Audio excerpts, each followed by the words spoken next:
Hello everyone, आज की इस वीडियो में हम पढ़ने वाले हैं क्लास 10th इंग्लिश का फुटप्रिंट्स विदाउट फीट बुक से तीसरा स्टोरी द मिडनाइट विजिटर। ठीक है, इसके राइटर हैं रॉबर्ट आर्थर, नाम याद कर लीजिए। सबसे पहले ब्रीफ इंट्रोडक्शन देख लेते हैं। ऑज़ेबल इस स्टोरी का मेन कैरेक्टर है। वो एक सीक्रेट एजेंट होता है, ठीक है, और उसे काफ़ी इंपॉर्टेंट रिपोर्ट मिलने वाला होता है। फिर एक और दूसरा सीक्रेट एजेंट है जिसका नाम है मैक्स। वो क्या करता है, इस ऑज़ेबल को डराता है पिस्तौल के साथ में और डिमांड करता है कि तुम्हें जो रिपोर्ट मिलने वाला है वो रिपोर्ट मुझे दे दो। ठीक है, तो वही इस स्टोरी में देखना है हमें, क्या ये ऑज़ेबल इसको वो रिपोर्ट सौंप देता है या फिर उसको आउटविट यानी चकमा देके रिपोर्ट अपने पास रखने में सक्सेसफुल रहता है, वो देखना है स्टोरी में। ठीक है, तो काफ़ी इंटरेस्टिंग स्टोरी है। आप इसको वीडियो को एंड तक देखिए, आपको बहुत अच्छा लगेगा ये स्टोरी। देखिए, चलिए स्टार्ट करते हैं। लिखा हुआ है, Ausable did not fit any description of a secret agent Fowler had ever read. अब फाउलर एक और यहाँ पे नाम आ रहा है, इसके बारे में थोड़ी देर में जानेंगे। पहले आप ये समझिए कि ऑज़ेबल हमें पता है एक सीक्रेट एजेंट है, या फिर इसको स्पाई भी बोल सकते हैं। ठीक है, जासूस। तो एक सीक्रेट एजेंट कैसा होता है दिखने में? डैशिंग होता है, काफ़ी फिट होता है, स्मार्ट होता है, थ्रिलिंग लव अफेयर्स कर रहा होता है। तो ये टिपिकल जो इस सीक्रेट एजेंट है उसका ये फीचर होता है, स्टीरियोटाइप ऑफ सीक्रेट एजेंट। ठीक है, लेकिन ऑज़ेबल इससे एकदम हटके था। Ausable did not fit any description of a secret agent.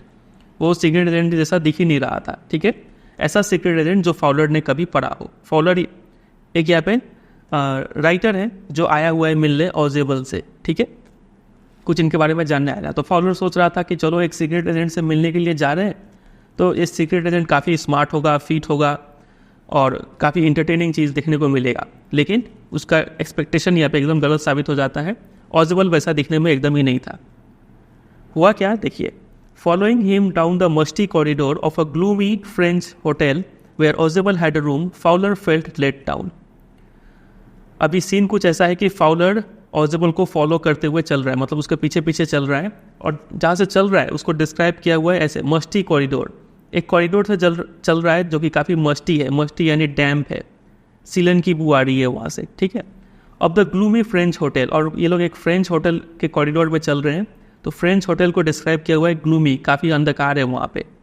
तो ये सब जो वर्ड है, मस्टी, ग्लूमी, ये सबसे पता चल रहा है कि फॉलोअर का एक्सपीरियंस अभी तक जो रहा है वो काफ़ी डल रहा है, बोरिंग रहा है, कोई भी एक्साइटिंग चीज़ हुआ नहीं इसके साथ। ठीक है, और इसी फ्रेंच होटल में ऑज़ेबल ने एक रूम ले रखा था। समझे, एक फ्रेंच होटल है, उसके कॉरिडोर से होते हुए वो लोग चले जा रहे हैं और ऑज़ेबल के रूम में जा रहे हैं। ऑज़ेबल आगे आके चल रहा है, उसके पीछे पीछे फॉलोअर चल रहा है। ठीक है, चलिए यहाँ तक हमने जाना। फॉलोअर फेल्ट लेट डाउन, अगर मैं बोला गया कि फॉलोअर लेट डाउन यानी डिसअपॉइंटेड, काफ़ी डिसअपॉइंटेड था ये फॉलोअर। क्यों? क्योंकि अभी तक वैसा एक्सपीरियंस ही नहीं हुआ।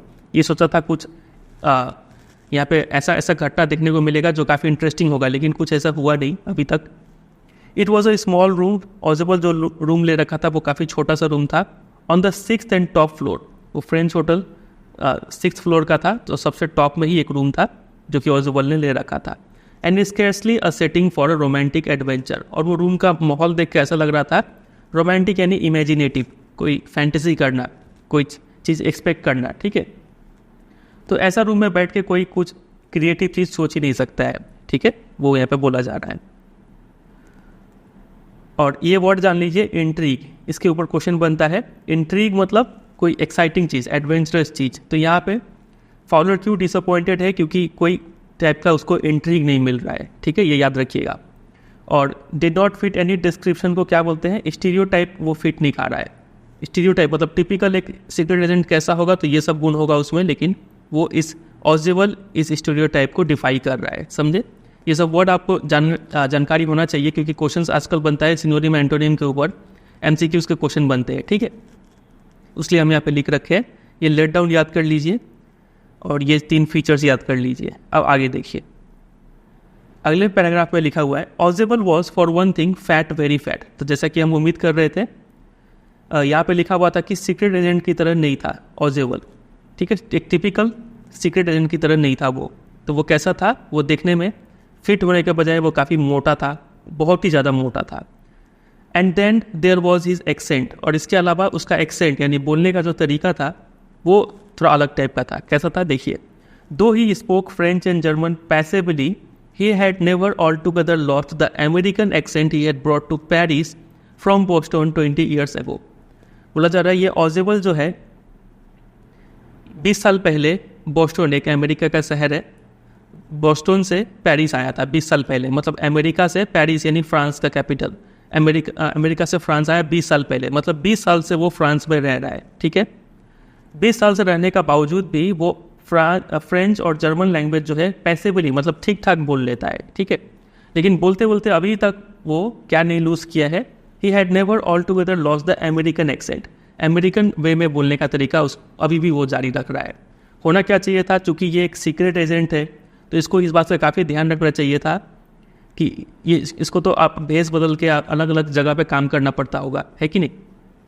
तो कम से कम इसको लैंग्वेज के ऊपर पूरा कमांड होना चाहिए था, लेकिन उसके ठीक ऑपोजिट वो अभी भी अमेरिकन एक्सेंट में बात करता है। तो ये चीज़ जस्टिफाई नहीं करता है ऑजेबल के लिए। ठीक है, वो यहाँ पे बोला गया है। तो दो चीज़ है जो कि एक्सपेक्टेशन से हट के है सीक्रेट एजेंट के लिए ऑजेबल में गुण। पहला गुण क्या था, ऑजेबल को होना चाहिए था काफ़ी फिट और डैशिंग। इसका ऑपोजिट वो क्या है, काफ़ी फैट है, मोटा है। ठीक है, और दूसरा चीज़ क्या है, उसका एक्सेंट। उसने अभी तक अपने एक्सेंट पे पूरी काम नहीं किया है। ठीक है, अभी भी वो जब बोलता है तो उससे अमेरिकन एक्सेंट आता है। ठीक है, चलिए, जैसे कि इंडिया में जैसे साउथ इंडियन वाले अगर हिंदी बोलेंगे तो पता चल जाता है कि ये साउथ इंडियन है। वैसे कोई बिहारी कुछ हिंदी बोल रहा है तो पता चल जाएगा कि वो बिहारी है। बंगाली वाले भी पकड़े जाएंगे। ठीक है, तो उसी को बोलते हैं एक्सेंट, बोलने का तरीका। तो ऑजेबल भी जब फ्रेंच और जर्मन बोलता है तो उसमें अमेरिकन एक्सेंट आता है। तो कोई अगर जानकार आदमी हुआ तो ईजिली इसको कैच कर लेगा कि तुम यहाँ के ओरिजिनल निवासी नहीं हो, तुम 20 साल पहले यहाँ पे आए थे अमेरिका से। ठीक है, ये याद रखिएगा, इसके ऊपर MCQ आता है। और ये सब भी वर्ड आपको पता होना चाहिए, जैसे कि सीक्रेट एजेंट को स्पाई भी बोलते हैं, और पतला दुबला होना उसको स्लीक बोलते हैं इंग्लिश में, एथलेटिक भी बोलते हैं। ठीक है, ये वर्ड याद रखिएगा। You were disappointed, ऑजेबल said wheezily over his shoulder। अब अभी का सीन कैसा था, आगे आगे ये चल रहा है ऑजेबल, और उसके पीछे कौन फॉलो कर रहा है, फाउलर फॉलो कर रहा है। ठीक है, तो ऑजेबल फाउलर को बोलता है कि तुम्हें देख के लग रहा है कि तुम काफ़ी निराश हो, जैसा कि हमें भी पता है। और ऑजेबल ये कैसे बोलता है, विजिली बोलता है। विजिली मतलब जब इंसान काफ़ी मोटा हो, ठीक है, जब सांस उसको ठीक से नहीं आता हो तो वो जो भी बोलता है घस घस का आवाज़ आएगा। ठीक है, क्लियर आवाज़ नहीं निकल रहा है उसके मुंह से, तो काफ़ी हवा छोड़ते हुए वो बोलता है विजिली कि तुम डिसअपॉइंटेड हो काफ़ी। You were told that I was a secret agent, a spy dealing in espionage and danger. तुम्हें बताया गया था कि मैं एक सीक्रेट एजेंट हूँ, एक जासूस हूँ, जो कि क्या करता हूँ, एस्पियोनाज, जासूसी करता हूँ और खतरों से खेलता हूँ। तुम्हें ये सब बताया गया होगा या फिर तुम्हारा ये सब एक्सपेक्टेशन होगा। You wish to meet me because you are a writer young and romantic. अब यहाँ पे फाउलर का जिक्र हो रहा है। देखिए, फाउलर के बारे में यहाँ पे बताया जा रहा है कि फाउलर कौन है, you are a writer. Fowler एक राइटर है, यंग है और रोमांटिक। यंग मतलब यहाँ पे बोला जा रहा है उम्र में भी कम और उम्र के साथ साथ एक्सपीरियंस भी कम, और ऐसा इंसान जिसका एक्सपीरियंस कम होता है उसको नेव कहते हैं। ठीक है, ये वर्ड याद रखिएगा, काफ़ी बार क्वेश्चंस बनता है इसके ऊपर। और रोमांटिक मतलब इमेजिनेटिव। तुम ये सब मन में ख्याली पुलाव बना के आए होगे कि चूंकि मैं एक सीक्रेट एजेंट हूँ तो मैं ये सब कर रहा हूँ, खतरों से खेल रहा हूँ, लेकिन अभी तक तो तुम्हारा ऐसा कुछ एक्सपीरियंस रहा नहीं, इसलिए तुम पक्का डिसअपॉइंटेड होगे। You envisioned mysterious figures in the night, the crack of pistols, drugs in the wild. तो तुम ये सब इमेजिन करके आए होगे मेरे पास कि रात में रहस्यमय लोग मुझसे मिलेंगे, गोलियों का आवाज़ सुनोगे तुम, और वाइन में ड्रग्स डाल के कोई मुझे पिलाएगा या फिर मैं किसी को पिला रहा हूँ, किसी को मार रहा हूँ, ऐसा कुछ तुम इमेजिन करके आए होगे, लेकिन तुम्हें ये सब कुछ देखने को नहीं मिला, इसलिए तुम पक्का डिसअपॉइंटेड होगे। Instead, you have spent a dull evening in a French music hall with a sloppy fat man who, instead of having messages slipped into his hand by dark-eyed beauties, get only a prosaic telephone call, making an appointment in his room। काफ़ी लंबा sentence है। बोला गया है कि इसके ठीक विपरीत, तुमने जो एक्सपेक्टेशन था तुम्हारा, उसके ठीक ऑपोजिट रियलिटी में क्या हुआ है अभी तक तुम्हारे साथ, तो कि तुमने एक काफ़ी डल यानी बोरिंग शाम बिताया है, वो भी कहाँ पे, फ्रेंच म्यूजिक हॉल में, जो कि काफ़ी एक बोरिंग जगह माना जाता है। ठीक है, वो भी किसके साथ बिताया है, विथ अ स्लोपी मतलब जो कपड़ा भी ठीक से ना पहने, उतना केयरलेस आदमी। ठीक है, स्लोपी फैट मैन, एक मोटे इंसान के साथ तुमने वो शाम बिताया, जो instead of having messages slipped into his hand, चूँकि ये एक सीक्रेट एजेंट है तो होना क्या चाहिए था इसके साथ कि इसके हाथों में सीक्रेट मैसेजेस आने चाहिए थे पेपर में लिख के, डार्क आइड ब्यूटी, जैसा कि हम मूवीज़ में देखते हैं।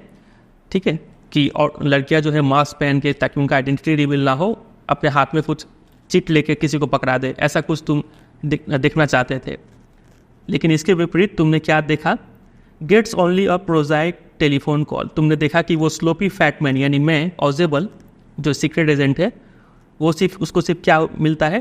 प्रोजाइक यानी डल ऑर्डिनरी सा टेलीफोन कॉल मिलता है, और making an appointment in his room, और उस टेलीफोन कॉल के थ्रू एक रूम में अपॉइंटमेंट फिक्स किया जाता है। अभी तक यही हुआ है, जबकि तुम ये सब क्या क्या सोच के आए हुए थे। यू हैव बीन बोर्ड, तुम पक्का बोर हो चुके हो मेरे साथ रह के। The fat man chuckle to himself as he unlock the door of his room and stood aside to let his frustrated guest enter. तो फैट मैन यानी ऑजेबल को बोला जा रहा है। ऑजेबल चकल्ड मतलब लाफ क्वाइटली, अपने आप में मुस्कुराता है और दरवाज़ा खोलता है और साइड हो जाता है, ताकि उसका जो गेस्ट है यानी फाउलर वो रूम में अंदर आ सके। ठीक है। You are disillusioned, Ausable told him, तो मतलब डिसइल्यूजन मतलब डिसअपॉइंटेड, तुम पूरा डिसअपॉइंट हो गए हो मेरे साथ।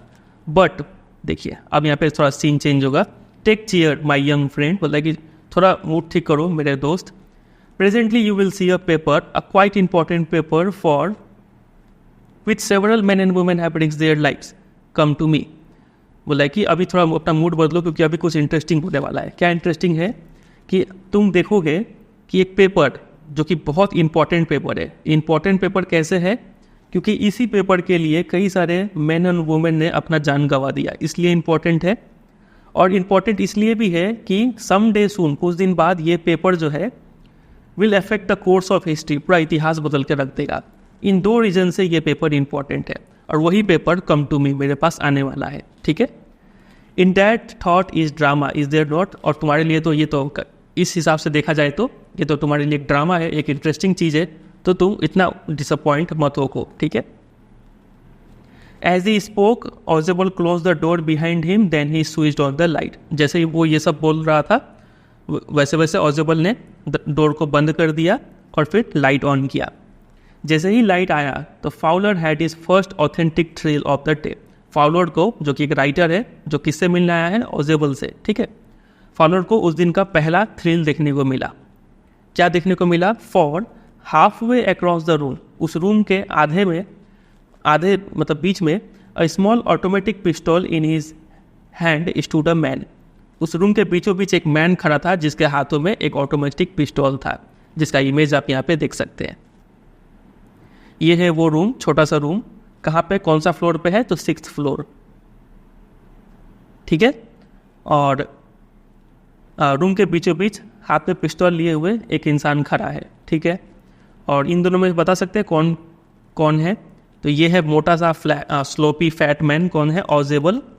और ये है यंग इंसान, कौन है? ये फाउलर है। समझे यहाँ तक? चलिए अब देखते हैं ये इंसान कौन है और ये पिस्तौल लेके यहाँ पे क्या कर रहा है। ऑजेबल ब्लिंक्ड अ फ्यू टाइम्स, ऑजेबल काफ़ी चौंक जाता है ये देख के। मैक्स ही वीज्ड, अभी भी वीज मतलब अपने सांसों के जरिए वो कहता है मैक्स। ठीक है। You gave me quite a start, तुमने तो मुझे चौंका दिया। I thought you are in Berlin, मैं तो सोच रहा था तुम बर्लिन में होगे, जर्मनी का capital. What are you doing here in my room, तुम मेरे रूम में क्या कर रहे हो? मतलब ये जो इंसान है ये कौन है? मैक्स है। और मैक्स भी हमें पता है ये भी एक सीक्रेट एजेंट है, और हम समझ गए हैं ये यहाँ पे क्यों आया है, क्योंकि जो पेपर इसके पास आने वाला है ऑजेबल के पास, ये वही पेपर लेने के लिए आया है। ठीक है, जैसा कि हम इंट्रोडक्शन में देखे थे। अब देखना है ये इसको पेपर देता है या फिर नहीं देता है। अब मैक्स का यहाँ पे डिस्क्रिप्शन दिया हुआ है, मैक्स कैसा इंसान है। तो Max was slender, a little less than tall, पतला दुबला इंसान ना। स्लेंडर मतलब एक तो हाइट भी कम और उसका चौड़ाई भी कम। ठीक है। With features that suggested slightly the crafty pointed countenance of a fox, लेकिन उसका हरकत और काउंटेनेंस यानी फेशियल एक्सप्रेशन, फेस, चेहरा ऐसा था जो कि काफ़ी क्राफ्टी दिख रहा था, मतलब काफ़ी क्लेवर इंसान था ये। ठीक है, एक ठीक लोमड़ी की तरह। There was about him aside from the gun nothing specially menacing, और उसके पूरे पर्सनैलिटी में गन को अगर छोड़ दिया जाए तो और कोई चीज़ ऐसा नहीं था जो कि डरा पाए। ठीक है, पतला दुबला इंसान है, दोनों मिलकर आराम से इसको टैकल कर सकते हैं। तो गन छोड़ के और कुछ भी डराने वाला चीज़ यहाँ पे नहीं था। ठीक है, मिनेसिंग यानी threatening. The report he murmured, max बोलता है कि रिपोर्ट दो मुझे। द रिपोर्ट, वही रिपोर्ट जो तुम्हारे पास आने वाला है आज रात को, कंसर्निंग सम न्यू मिसाइल्स, और वो रिपोर्ट है कुछ मिसाइल्स के रिगार्डिंग, ठीक है। I thought I would take it from you, मैं सोचा कि मैं वो रिपोर्ट तुमसे ले लूँ क्योंकि वो रिपोर्ट मेरे हाथ में ज़्यादा सेफ रहेगा, ऐसा मैक्स बोलता है। अब देखिए ऑजेबल क्या करता है। Ausable moved to an arm chair and sat down heavily. Ausable एक आर्म चेयर की तरफ जाता है, वहाँ पे उस चेयर पे बैठ जाता है उसी रूम में। I am going to raise the table with the management this time and you can bet on it, he said grimly. अब यहाँ पे देखिए काफ़ी फनी चीज़ बोलता है ऑजेबल। अभी सीन में क्या है, मैक्स जो है वो ऑजेबल से रिपोर्ट मांग रहा है, तो ऑजेबल को रिपोर्ट के रिगार्डिंग कुछ बोलना चाहिए था, लेकिन इसके ठीक ऑपोजिट ये ऑजेबल क्या कहता है, वो बोलता है कि इस बार तो मैं पक्का मैनेजमेंट से raise the table. Raise the table मतलब फिर से वो करा हुआ मुद्दा उखाड़ूंगा, यानी मतलब फिर से वो बात उठाऊंगा। कौन सा बात आगे पता चलेगा, ठीक है। मैं ये बात मैनेजमेंट से फिर से उठाऊंगा, मैनेजमेंट के साथ फिर से बात करूंगा उनसे। ही सेड ग्रीमली, काफ़ी सीरियसली वो ये बात बोलता है।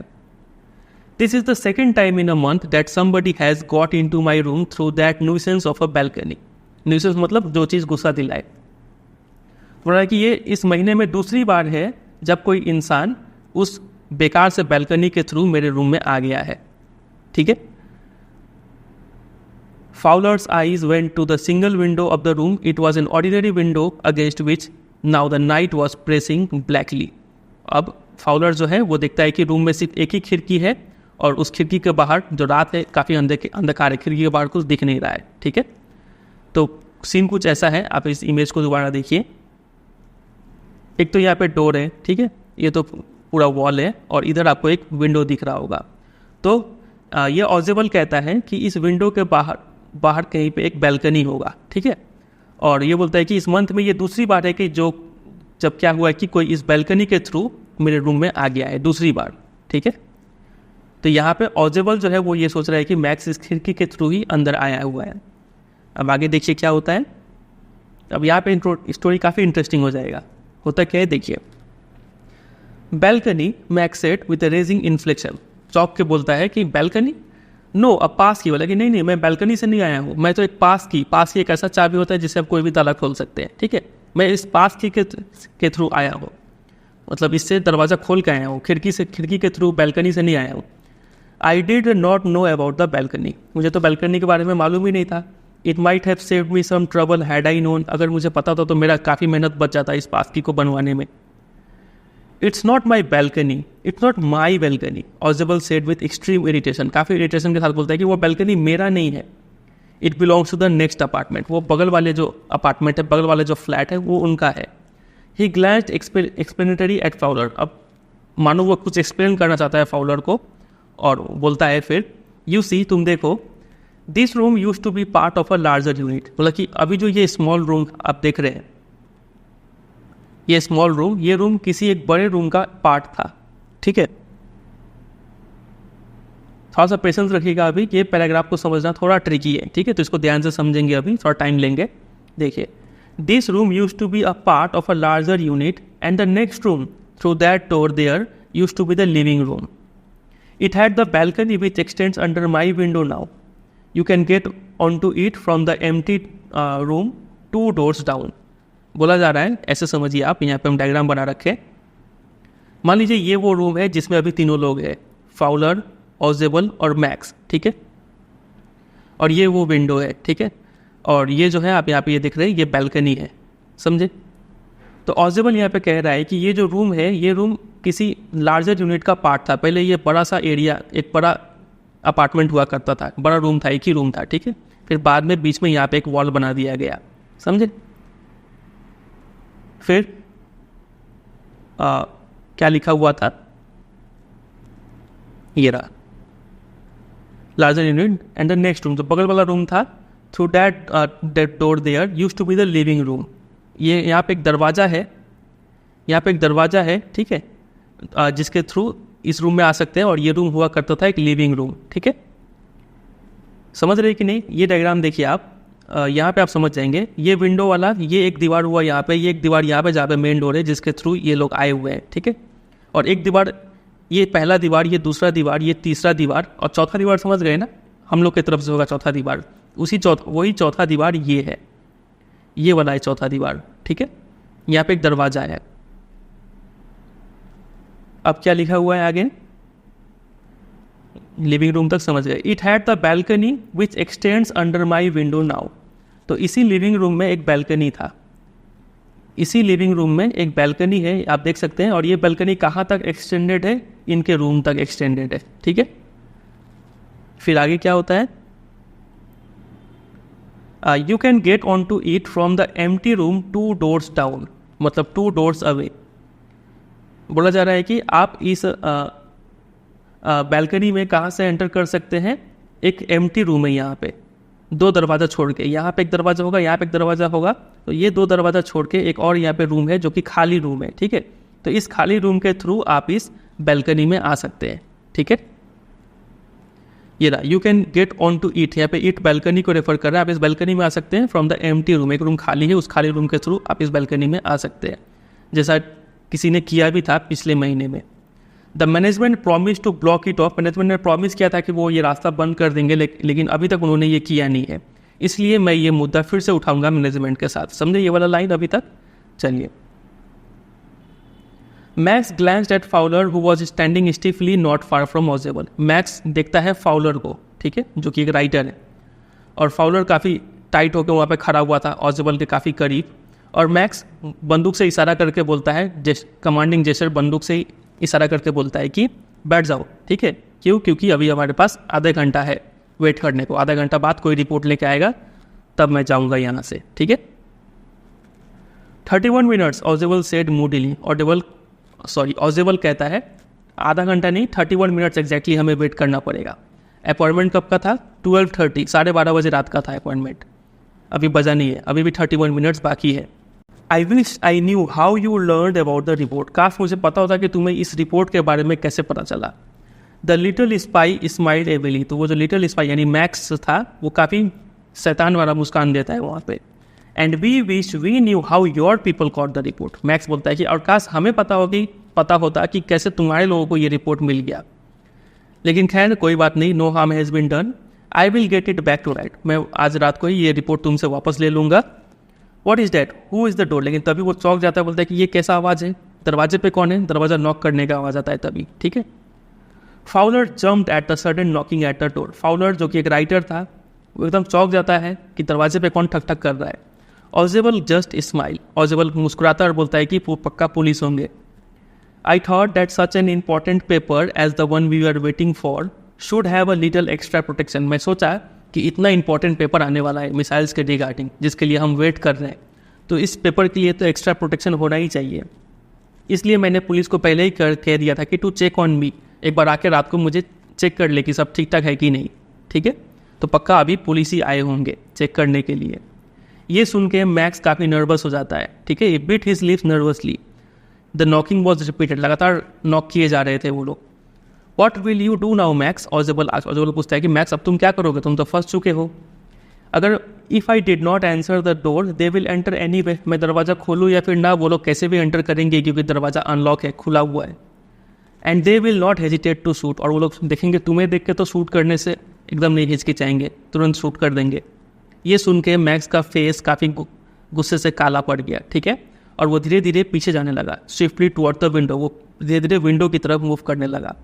ही swung a leg over the seal, और एक टांग उस सील के, एक टांग इसके बाहर भी निकाल दिया, ठीक है, और बोलता है कि send them away, he want, बोलता है कि उनको वापस भेजो, मैं बैल्कनी में वेट कर रहा हूँ, वापस भेज दो, नहीं तो मैं शूट करके अपना चांस लूँगा, खतरा मोल लूँगा। और इसी दौरान the knocking at the door became louder and the voice was raised, दरवाजे पे नॉकिंग और भी तेज़ हो गया और आवाज़ भी आने लगा, मिस्टर ऑजेबल ऐसे आवाज़ आ रहा था बाहर से। अब देख सकते हैं इस पिक्चर में, ये एक टांग बाहर निकाल दिया है ओवर द सील, और अभी भी एक हाथ से बंदूक ताने हुए है। ये जो चेयर पे बैठा हुआ है, इसी चेयर को बोलते हैं आर्म चेयर, ठीक है। ये चेयर सब पहचान लीजिए, क्योंकि एग्जाम में आजकल पिक्चर बेस्ड क्वेश्चंस भी आते हैं, 4 ऑप्शन दे देंगे, 4 कुर्सी का पिक्चर दे देंगे, बोलेंगे आर्म चेयर कौन सा है, तो आपको ये पता होना चाहिए, ठीक है। आर्म चेयर ऐसा होता है दिखने में। इस स्टोरी का जितना भी इंपॉर्टेंट क्वेश्चन आंसर्स है वो आपको मेरे वेबसाइट पे मिल जाएगा, आप सिंपली गूगल में सर्च कर दीजिएगा the midnight visitor important question by CBSE guidance, ये जरूर लिखिएगा बाई CBSE गाइडेंस, आपको पहले नंबर पे मिल जाएगा वही वो पूरा क्वेश्चन आंसर प्रिपेयर कर लीजिएगा, ठीक है। चलिए फिर आगे लिखा है, keeping his body to state so that his gun still covered the fat man and his guest, the man at the window grasped the frame with his free hand to support himself. जैसे कि इस picture में है कि अपना body twist कर लिया है वो टेढ़ा करके, लेफ्ट हैंड से वो इधर का जो बॉर्डर था वो पकड़ा हुआ है। फिर देन ही swung his other leg up and over the window sill. फिर उसके बाद वो अपना दूसरा टांग भी बाहर कर लेता है। द डोर नॉब टर्न, तभी दरवाजा खुलने का आवाज़ आता है। Swiftly Max pushed with his left hand to free himself from the sill and drop to the balcony. और जैसे ही दरवाजा खुलता है वैसे ही मैक्स क्या करता है, अपने लेफ्ट हैंड से, मतलब जिस हैंड से वो यहाँ पे सपोर्ट के लिए पकड़ा हुआ था, वो लेफ्ट हैंड से अपने आप को पुश करता है। दोनों टांग तो बाहर निकाल चुका था, पुश करता है और नीचे कहाँ पे गिरता है, नीचे बैल्कनी में उतर जाता है, ठीक है। And then as he dropped he screamed once shrilly. लेकिन जैसे ही वो गिरता है तो वो सिर्फ एक बार के लिए चीखता है, दोबारा उसका चीखने का आवाज़ नहीं आता है। और वो चीखना जो है वो काफ़ी श्रीली, काफ़ी हाई पिच साउंड निकालता है वो, ठीक है। मानो कान को पियर्स कर दे ऐसा साउंड निकालता है वो, मानो जब कोई मरने वाला हो ऐसा साउंड निकालता है। The door opened and a waiter stood there with a tray, a bottle and 2 glasses. दरवाज़ा खुलता है और पुलिस नहीं आके कौन आता है, दरवाजे के बाहर कौन था, एक वेटर था जो कि अपने हाथ में एक ट्रे लिया हुआ है, एक बॉटल लिया हुआ है और 2 ग्लास लिया हुआ है। Here is the drink you ordered for when you returned, he said. और वो वेटर बोलता है कि ये रहा आपका ड्रिंक जो आपने ऑर्डर किया था जब आप रिटर्न आए थे तब। And set the tray on the table, deftly uncork the bottle and left the room. Tray लगाता है, बॉटल को खोल देता है और रूम से चला जाता है। White faced Fowler stared at him but he stammered the police. अब ये सब देख के फाउलर का दिमाग काफ़ी ख़राब हो रहा है, उम्मीद करते हैं आपका भी दिमाग ख़राब हो रहा होगा, लेकिन थोड़ा पेशेंस रखिए। फाउलर पूछता है कि पुलिस आने वाला था, ये कहाँ से आ गया? तो ऑजिबल रिप्लाई करता है कि कोई पुलिस नहीं आने वाला था, सिर्फ ये वेटर का नाम है हेनरी आने वाला था, जो कि मैं एक्सपेक्ट भी कर रहा था, ठीक है। But want that man out on the balcony dot Fowler बोलता है कि अभी तो वो इंसान तो बैल्कनी में ही होगा, कहीं वो वापस बैल्कनी से ऊपर आ गया तो, ये बैल्कनी से वो इस खिड़की से यहाँ से उतर के बैल्कनी में ही तो छिपा होगा, कहीं फिर से ऊपर आ गया तो इस पर ऑजिबल कहता है कि नो, नहीं, वो इंसान कभी नहीं आ सकता है। क्यों? क्योंकि he won't return. You see my young friend, तुम देखो कि देयर इज़ नो बैल्कनी, वहाँ पे कोई बैल्कनी ही नहीं है। ये जो बैल्कनी आप देख रहे हैं ऐसा कोई बैल्कनी नहीं था, ये सिर्फ ऑजिबल का मनगढ़ंत कहानी था। इसका मतलब वो मैक्स जो यहाँ से गिरा था वो सीधा 6ठे फ्लोर से नीचे गिरा, और 6ठा फ्लोर से कोई भी इंसान नीचे गिरेगा तो क्या वो जिंदा बचेगा? नहीं, यानी मैक्स का काम तमाम हो गया था यहाँ पे। इसलिए यहाँ पे लिखा हुआ था ही स्क्रीम्ड वंस, सिर्फ एक ही बार चीखा, लेकिन वो चीख काफ़ी ज़ोरदार था, इसका मतलब वो गिर के मर गया, ठीक है। तो यहाँ पे काफ़ी अच्छे से समझ में आ रहा है कि जो ऑजिबल है वो पहले से एक्सपेक्ट कर रहा था कि ये मैक्स उसके कमरे में आने वाला है, ठीक है। इसलिए इससे बचने के लिए ऑजिबल ने क्या किया था, जैसे कि यहाँ पे वेटर ने कहा कि you ordered for when you return, जब आप रिटर्न हो रहे थे तभी आपने ये ऑर्डर किया था। तो इसका मतलब ऑजिबल पहले से मैक्स को एक्सपेक्ट कर रहा था, और इससे बचने के लिए वो ये ट्रिक खेला था कि अगर आया तो ऐसा कुछ वो दाव चलेगा, ठीक है। और होटल के बाहर कोई बैल्कनी नहीं था, मैक्स को ये बात पता नहीं था, लेकिन ऑजिबल ने इस बात का काफ़ी भरपूर फ़ायदा उठाया और इस तरीके से वो मैक्स को क्या कर दिया, आउटविट कर दिया, चकमा दे दिया, ठीक है। तो इस स्टोरी से बहुत चीज़ सीखने को मिलता है। देखिए, सबसे पहला ये फेमस लाइन है, इसके ऊपर क्वेश्चंस बनता है, स्टीरियोटाइप्स आर ऑफन मिसलीडिंग। जैसे कि हम सोच के रखते हैं कि ये इंसान ऐसा ऐसा होगा, ऐसा ऐसा काम करता होगा, ये जो सोच है हमारा ये अक्सर मिसलीड करता है।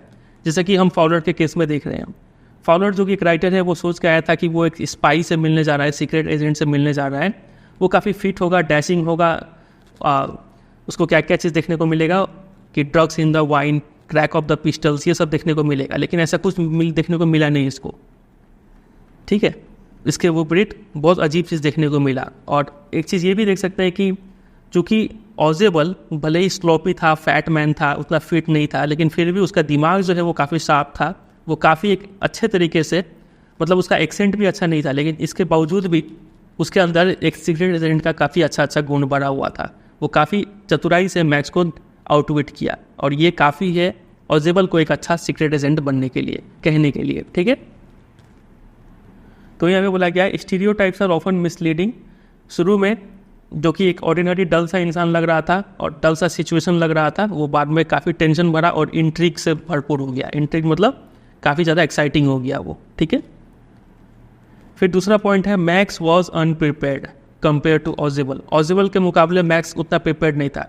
ऑजिबल जब ये झूठ बोला बैल्कनी के बारे में, तब मैक्स को ये बात कैच कर लेना चाहिए था कि ऐसा कोई बैल्कनी नहीं है। उस होटल को अच्छे से स्टडी करके आना चाहिए था मैक्स को। ये पहला गलती था मैक्स का। दूसरा गलती बोल सकते हैं पुलिस का बुलाना, ठीक है। इसके लिए भी मैक्स काफ़ी अनप्रिपेयर्ड था। और फिर ये देखिए, ऑजिबल जो है इस पूरे स्टोरी में हमेशा एक कदम आगे रहा है मैक्स से, 1 स्टेप अहेड रहा है। कैसे, आप देख सकते हैं। पहला, ऑलरेडी एक्सपेक्टिंग हिम, मैक्स को वो पहले ही एक्सपेक्ट कर रहा था, इसीलिए उसने हेनरी को कह दिया था कि तुम कुछ ड्रिंक्स लेके आना, ठीक है। और इसी बात का वो फ़ायदा उठाया झूठ बोल के कि पुलिस आया हुआ है बाहर, समझे। पहला, मैक्स जब एंटर भी किया तो ये ऑजिबल होता घबराया नहीं, ये शांति से जाके आर्म चेयर पर बैठ गया और मैनेजमेंट वाला कहानी शुरू कर दिया। फिर प्रायर नॉलेज ऑफ बैल्कनी, और होटल को वो काफ़ी अच्छे से स्टडी करके रखा था, बैल्कनी के बारे में काफ़ी अच्छा ऐसा बात बताया जो मैक्स को पता नहीं था, और इसलिए मैक्स फंस गया यहाँ पे, ठीक है। चलिए, तो कुछ इसी तरीके से ये सब जो पॉइंट्स लिखे हैं इसी के ऊपर क्वेश्चंस बनेगा। ये सारे क्वेश्चंस आपको मेरे वेबसाइट पे मिल जाएंगे, और जितना हम पढ़ाए हैं वही आंसर वहाँ पे लिखा हुआ है। आपको सिर्फ जाके रीडिंग देना है, याद नहीं करना है, सिर्फ रीडिंग दीजिए, ठीक है। और बहुत बच्चे कमेंट करते हैं कि उनको PYQs चाहिए पिछले 5 साल 7 साल का। तो आप इस तरीके से पढ़ने जाएंगे ना तो आपको काफ़ी डिफिकल्टी होगा, क्योंकि इसमें बहुत सारा क्वेश्चंस आपको मिल जाएगा, ठीक है।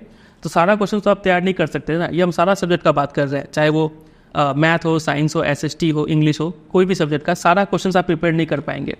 इसलिए हम वेबसाइट में कुछ ऐसे ही क्वेश्चन छाट के दिए हैं, कुछ कम ही क्वेश्चन पढ़े, ताकि उसको बाद में आपको रिवाइज भी करना है और टाइम लिमिट के अंदर खत्म हो। ऐसा नहीं कि एक चैप्टर में आप 1 महीना लगा रहे हैं, उतना क्वेश्चन प्रिपेयर नहीं कर पाएंगे आप, है कि नहीं। इसलिए जितना क्वेश्चन हम वेबसाइट में दिए हैं उतना ही को अच्छे से रीडिंग कीजिए और समझ के छोड़ दीजिए, कुछ याद मत कीजिए, ठीक है। यही तरीका अपनाइए, टाइम पे रिवीजन कीजिए, आप एग्जाम तक अच्छा प्रिपेयर हो जाएंगे। चलिए, और एक चलिए इतना ही था। और एक क्वेश्चन ऐसा भी आता है कि बोलेंगे कि आप मान लीजिए ऑजिबल के एम्प्लॉयर है, ठीक है, और आपको बोला गया है कि आप एक चिट्ठी लिखिए ऑजिबल के फेवर में कि ऑजिबल को प्रमोशन दिया जाए, ठीक है। हायर अथॉरिटी को एक चिट्ठी लिखना है ऑजिबल को प्रमोशन देने के लिए। तो बोलेंगे कि एज ए एम्प्लॉयर आप चिट्ठी लिखिए और उस चिट्ठी में मेंशन कीजिए कि ऑजिबल में क्या क्या गुण है एक सीक्रेट एजेंट के, ऐसे करके चिट्ठी लिखना है। तो इस तरीके का क्वेश्चन भी आता है, आप चाहे तो खुद से भी लिख सकते हैं। ये इसका आंसर आपको मेरे वेबसाइट पर भी मिल जाएगा, आप उसको एक बार देख लीजिएगा, ठीक है। चलिए, एंड करते हैं। उम्मीद करते हैं आपको ये वीडियो और स्टोरी दोनों ही अच्छा लगा होगा और अच्छे से समझ में आ गया होगा। वीडियो अच्छा लगा तो 3 काम कर दीजिए, वीडियो को लाइक, दोस्तों के साथ शेयर और चैनल को सब्सक्राइब भी कर लीजिए। चैनल पर और भी सब्जेक्ट के वीडियोज़ है, अब उनको देखिए, काफ़ी हेल्प मिलेगा उससे आपको, ठीक है। चलिए, मिलते हैं बहुत जल्द किसी और वीडियो में, तब तक के लिए bye bye and take care.